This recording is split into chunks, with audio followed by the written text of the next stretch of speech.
Ito nga yung mga bata guys na gumagawa ng hindi ko alam kung project nila sa school or pang vlog.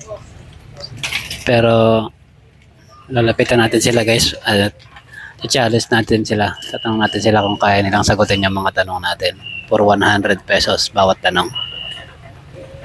Tara, let's go.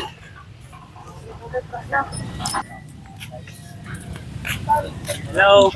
Nagarito kayo? Anong ginagawa nyo? Nagpa-vlog? Project? Project po. Okay. Project nyo? Taga anong school kayo? BIS po. BIS pa rin. Magtatanong ako at kung masasagot nyo yung tanong ko, mayroon kayong 100 pesos. Sige, sige. Okay. Sinong gustong unang sumagot? Okay. Ito ang unang tanong ko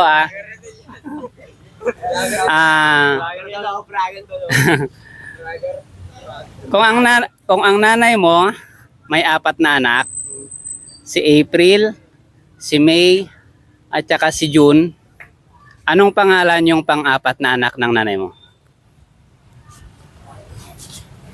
July. July. July. July? Mali. Sino ang gustong sumagot? Ikaw. Mukhang nagkaroon ng idea itong kasama niya. Kung ang nanay mo ay may 4 na anak, si April, si May, si June, anong pangalan ng pang-4 na anak ng nanay mo? Ako po. James Patrick po. Anong pangalan? James Patrick. Okay, tama. Dahil 4 nga sila, at siya yung mga pang-4. Okay. So, ayan guys, 100. Okay.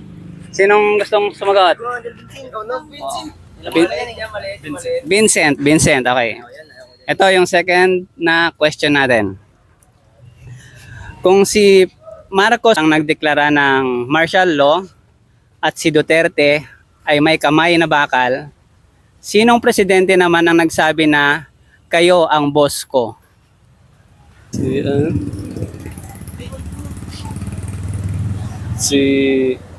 Magbanggit ka lang ng mga presidente natin. Ferdinand Marcos. Ferdinand Marcos. Mali. O kahit sino na sa inyo, sino ang presidente na nagsabi na during ng talumpati niya ay kayo ang boss ko? Ninoy Aquino. Ano pangalan? Ninoy Aquino. Ninoy Aquino. Si Ninoy Aquino ay hindi presidente. Ay. Sino? Kahit sino? Hindi ako sure. Banggitin niyo lang. Benigno Aquino. Aquino. Junior the third.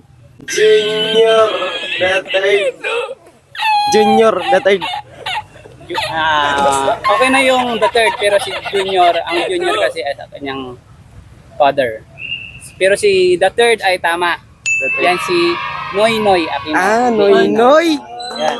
So another 100 pesos guys. Ano pangalan? James Cyrus. James Cyrus ng BIS. Okay.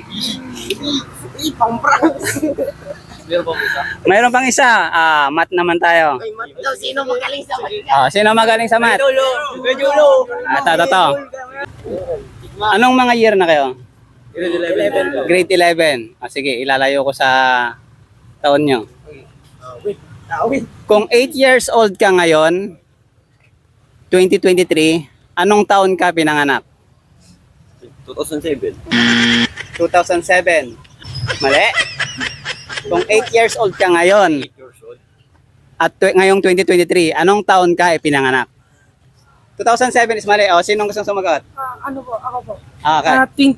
2015 po. 2015. Magaling tong kasama nyo. Tama naman. So, tama siya guys, 2015. Another 100 pesos. Parang hinakot mo na lahat. Sige, yun lang, 300. Salamat At bigyan ko na lang kayo ng sticker.